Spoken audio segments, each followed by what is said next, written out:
আজকে হঠাৎ করে আমি এই স্কুলেরই ছাত্র আছি, তাহলে আমি এসএসসি পাস করেছি। তেঁতুলিয়া থানায় যদি 3টা স্কুলের সিরাপ করা যায়, তেঁতুলিয়া পাইলট, শালবান হাই স্কুল এবং ভগবপুর বিশ্ববিদ্যালয়ের সঙ্গে 3টি টপ লেভেলের বর্তমান প্রেক্ষাপটে যদি এই শালবান স্কুলকে সিরিয়াল করা যায়, এটা 22 নম্বর সিরিয়ালে আছে। মানে 23টা স্কুলের মধ্যে এটা 22 নম্বরে সিরিয়াল আছে। কারণটি আমার কাছে যেটি মনে হয়েছে, এই শিক্ষকদের মধ্যে দলাদলি, নকল বাণিজ্যের থেকে ওভারের অপেক্ষা করা, কারো সার্টিফিকেট বলে নাই, কেউ নকল বাণিজ্য করে, অথবা এখানকার আমি সরাসরি বলি এই স্কুলের যে ইনকামটা রয়েছে, আমি মনে করি আমার মতো একটা হেডমাস্টার হলে এখানে 22টা রুমে এসি চলতো, তাতে টাকা শেষ হতো না। লক্ষ লক্ষ টাকা এখানে ইনকাম আছে মাসে, টাকাটা যায় কোথায়, কে খায়, এটি তদন্ত হওয়া উচিত নিরপেক্ষ দৃষ্টিতে। আমি দল বল বুঝি না, আমি চাই এই স্কুলটা যেগুলো পাইলটের পরে স্থান ছিল সেটা সেই জায়গায় চলে যায়।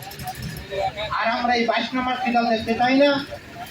আমি এখনই একটি লোকের কাছে আমি সাক্ষাৎ নিলাম, দোকানদারের কাছে উনি জামানত দিতে 3.5 লক্ষ টাকা। আমার কাছে মনে হয় না এটা স্কুল অ্যাকাউন্টে টাকাটা জমা হয়েছে। প্রতি বছর পুকুর লিজ হয় 5.5 লক্ষ টাকা। এই 5.5 লক্ষ টাকা যদি উন্নয়ন কাজে খরচ করা যায়, তাহলে আমার মনে হয় যে 22টা রুমে এসি দেওয়া কোনো ব্যাপার না। যান, আমার মনে হয় 10টা ফ্যানে চলে না স্কুলটা। শুধু তাই না, আমি যদি আমার তথ্য যদি সঠিক হয়, ভুল হতে পারে, এখানে 45-46টা ল্যাপটপ শিক্ষকের বাড়িতে আছে, একটা ল্যাপটপও ভালো চালায় না। টিচার তো আছে, বেতন তো নেই। এখানে যে জেনারেটরটা আছে, আমি ওই মিটিংটাতে ছিলাম টেকনিক্যাল ভোকেশনারে, আমি শুনেছি বক্তব্য দিয়েছিলেন একজন বড় অফিসার টেকনিক্যালি, এই জেনারেটরটা কমপক্ষে 40টা ফ্যান চলবে। জেনারেটরটা আছে বলে মনে হয় না, পরীক্ষার সময় ফ্যান ছিল না। জেনারেটরটা গেল কোথায়? ওয়াশিং মেশিন ছিল একটা এখানে, আমার মনে হয় নাই। ওটা আইপিএস ছিল এখানে, আমার মনে হয় না, এটা বাড়িতে নিয়ে চলে গেছে কোনো না কোনো শিক্ষক। তা আমি মনে করি কোনো শিক্ষকটা হেডমাস্টারের অনুমতি ছাড়া নিয়ে যায়নি, ওটা হেডমাস্টারই নিয়ে গেছে। আমার হিসাব সরাসরি।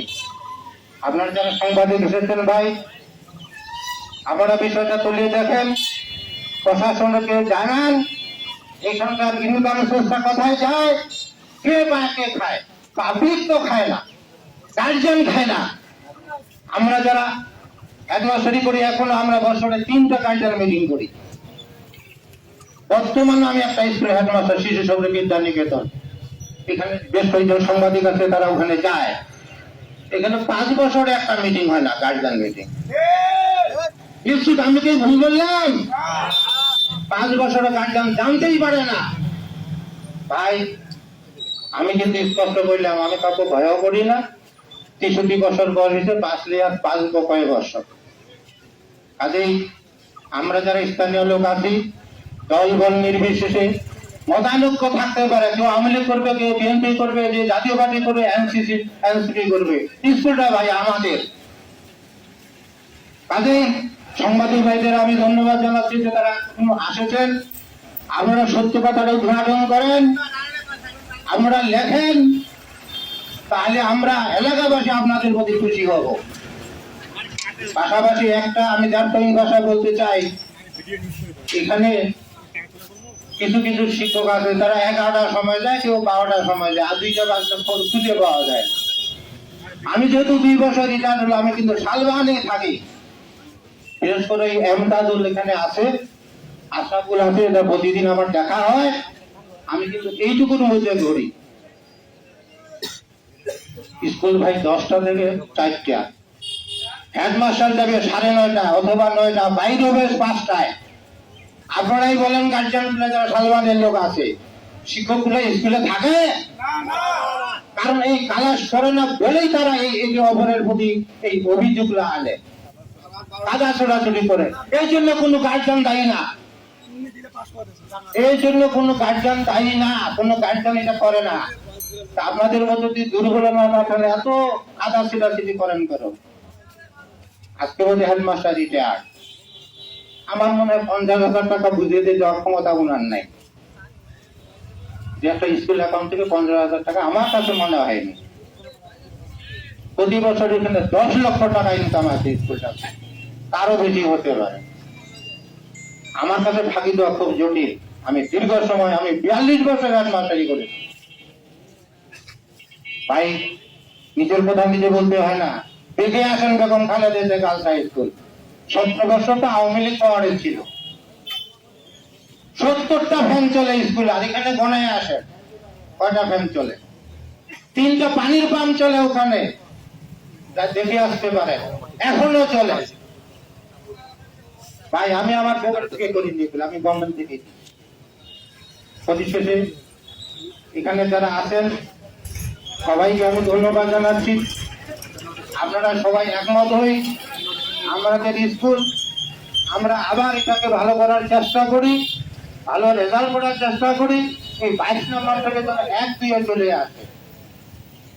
পরিশেষে স্থানীয় লোকজন, শিক্ষক, সাংবাদিক, প্রশাসন, যারাই থাকবেন না কেন সবাইকে আমি ধন্যবাদ জানাচ্ছি। আর এই স্কুলটিকে ভালো করার জন্য যতটুকু সহযোগিতা দরকার আপনারা আশা করি করবেন।